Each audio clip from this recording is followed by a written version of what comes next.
嗨，大家好，我是强哥，今天跟大家分享一下什么是元宇宙啊。这个应该大家都清楚啊，都有了解过吧？因为之前的 Facebook 改名的原因，把元宇宙这个概念被推上风口浪尖，所以我们今天来聊聊对元宇宙的看法。另外，本期视频不构成任何的投资建议，对于新兴的事，我始终认为还是必须先理解学习为主。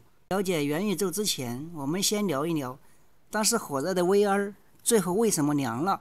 简而言之，就是缺乏应用场景，尤其是针对普通的消费者。其实虚拟现实这个概念很早就有了。1935年的时候，科幻小说《皮格马利翁的眼镜》戴上全息眼镜，主人公就可以沉浸于就脚未脚触角的虚拟世界。后来的 VR 硬件设备核心基本都是围绕着眼镜，也就是所谓的头显来发展。原因也很简单，沉浸感的第一要素肯定是解决视角的问题。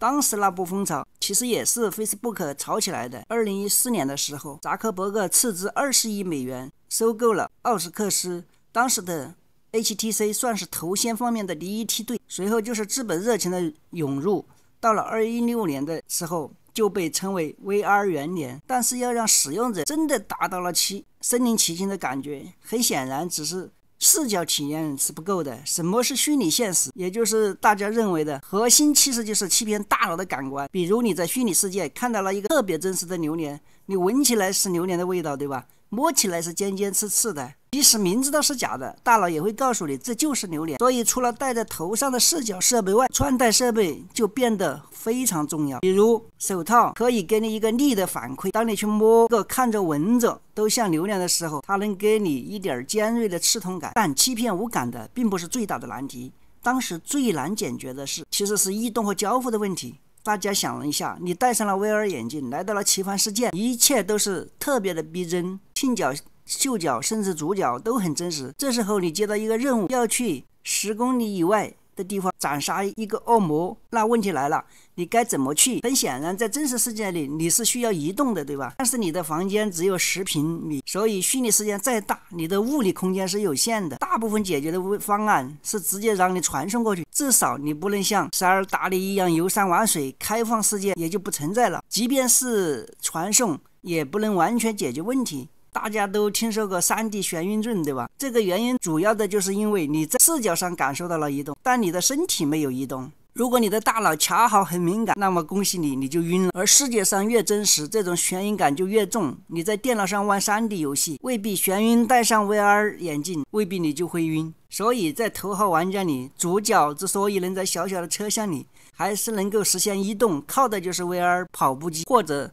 叫万向跑步机，就是说你在这个跑步机上可以向任何一个方向在移动。这确实是目前虚拟现实的解决方案之一。交互呢，那就更加复杂了，这里面是包含了人物、人与人、人与环境的交互问题。比如说扎克伯格在他的 Horizon Home 演示了开会的场景，你总得有把椅子吧，是不是穿戴设备？即使给你的屁股一个椅子的力反馈，你也不能一直扎个马步，是不是？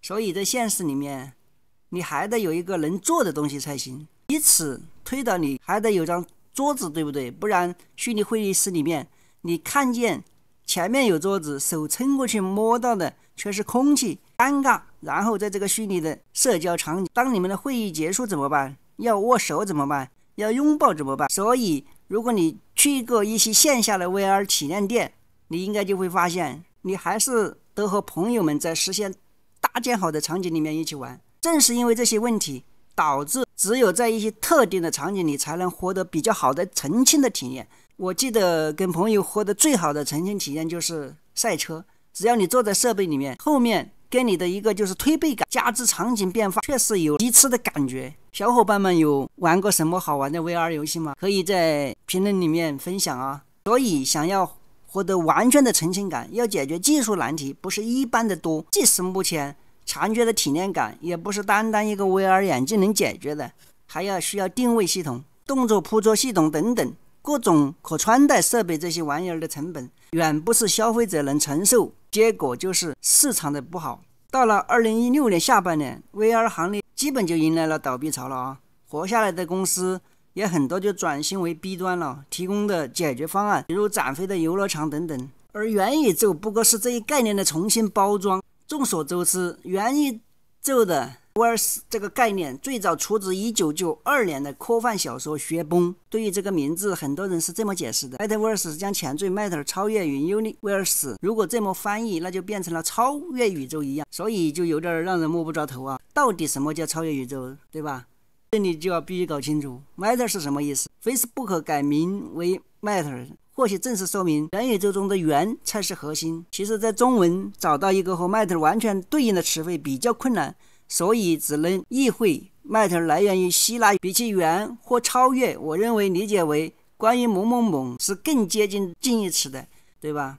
比如说我买了一个分类的垃圾桶，结果这个分类的垃圾桶坏掉了，那就变成了垃圾，那么这个属于什么垃圾？毫无疑问的就是那这个可能就是元垃圾了，对吧？好，我们再来看看宇宙这个概念啊。造词学泛滥的今天，文娱和互联网行业口中的宇宙实际上是跟物理意义上的宇宙完全不是一个东西。打比方说，最有名的漫威电影鱼其实是指漫威一系列的电影组成的世界，再包括同类型的 DC 扩展宇宙怪兽宇宙，甚至是所谓的淘汰宇宙，都是一个公司旗下多个 IP 所构建的统一世界观。我认为这个宇宙指的其实是多个领域资源的总集，所以当我们说元宇宙是基于真实世界或者平行虚拟宇宙时，我们要先搞清楚的一个问题，而元宇宙到底是数字化的真实世界还是数字世界的真实化。我们来看看元宇宙的第一股。罗斯伯尔的 CEO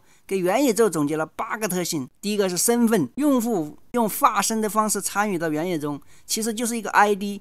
朋友可以在元宇宙中结交朋友，或者与现实中的朋友互动，其实就是社交。沉浸感，通过技术手段让人们有身临其境的感觉，甚至与真实世界难以区分。这是虚拟世界现实技术任何地方，不管你身处哪一个物理空间，都可以通过接口登入元宇宙，也就是移动设备。低延迟保证元宇宙中行动的流畅性，目前是通过5G技术来实现。用户去体验，只要技术 OK， 这个就不是问题。经济有稳定的经济体系、货币系统，任何人都可以挣钱，可以使用虚拟货币，安全保证一定程度的监管，只要与现行的路结果，就可以发现什么问题都没有。元宇宙所需要的一切元素，其实就是当下已经具备了，无论是社交 VR、5G， 或者是加密货币 NFT 等等，都不是新鲜玩意儿了。问题只出在技术是否成熟。站在资本的角度，不是很相信元宇宙是什么虚拟世界，它更像是一种解决方案，能将现有的数字资源进行整合，并模拟真实的世界的解决方案。这就解释为什么一些巨头公司，尤其是社交巨头，对这个概念如此推崇。因为在移动互联网市场逐渐趋于饱和后，他们急需一种方案，能将旗下所有的资源打包，形成新的市场，重新洗牌，维持自己的巨头地位。当你的公司手上掌握很多项技术的时候，你必然会想有什么方式把它们统一到一起，对吧？ Facebook 为例，本身是社交巨头，旗下还有 Instagram、瓦萨尔、Messenger 等丰富应用，又有Answer 这样的 VR 设备，还有自己的加密货币，当然想要有这么一个场景来打包。即使这还只是一个概念， Facebook 还是很焦虑的。它焦虑的主要体现在正逐渐被年轻人抛弃上。负面的新闻产生，大肆炒作元宇宙的概念，也很多人被人认为扎克伯格的转移焦点的机会。一方面这个概念逻辑上说得通，另一方面改名和提出新的愿景有助于缓解公众的反感。元宇宙最好的应用场景还是社交和游戏。作为社交帝国，在日薄西山之前， Facebook 必须把王权牢牢地掌握在自己手里。元宇宙就是扎克伯格心中的钥匙。提到社交和游戏，大家应该已经想到另一家公司，那就是腾讯。元宇宙这个概念也是非常热衷的，只不过腾讯犯了种说法叫全真互联网。马化腾在内部刊物上写了这么一段话，大家可以去查一下。一个令人兴奋的机会正在到来，移动互联网10年的发展即将迎来下一波升级，我们称之为全真互联网。相信宇宙将是互联网的下一个重要篇章。为了反映我们是谁以及我们希望构建什么，我们决定重塑我们的品牌。是不是感觉很像我们之前在网上看到的一个说法，说腾讯就是最正宗的元宇宙，因为腾讯手握社交内容、 IP、 游戏和云计算，完美符合了这个逻辑。乍听之下确实很有道理，但其实是拿着锤子找钉子的元宇宙的概念本来就是 Facebook、腾讯这类社交巨头打包切下资源的一个方案。比到我们农村的有一句话叫什么？拿着圈圈去买鸭蛋，那能不服后吗？其实腾讯如今碰到的问题跟 Facebook 是很像的，来自巨型互联网公司的反感，对短视频的流量密码措施，如果在路上有个障碍，实在没办法一脚踢开，最好的办法当然是绕过去，并向大家许诺这不是终点，你看的未来还有更好的东西，只是今天有了几个还不成熟的技术就被人家扒拉出来了，重新装裱一番。而事实是，消费电子技术的进步很多时候并不按照人们预想的那般发展。